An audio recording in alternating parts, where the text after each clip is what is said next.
Was ist denn das hier für ein seltsames Rail-Design? Ja. Aber es ist auch ein schönes Teil. Oh, die Brille ist voll unangenehm. Schon gut, ganz gut Leute da, ne? Ja.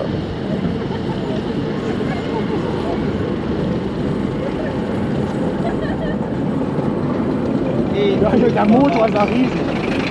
Ja, Pietro!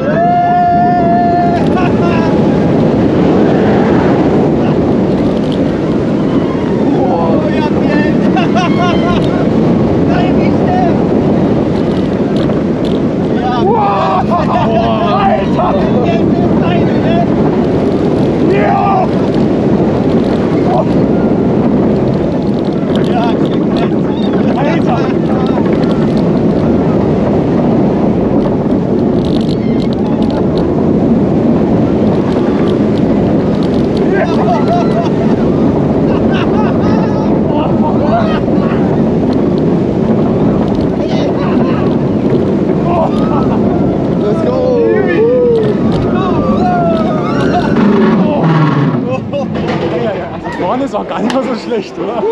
Vorne hat es für mich jetzt deutlich schneller angefühlt, tatsächlich. Ich muss mehr Frontrow fahren. Abmaul, würde ich sagen. Hä? Abmaul. Ja. Proszę odepnij teraz pas. Please now unfasten your seatbelt.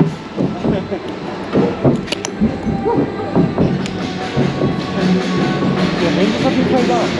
Ja.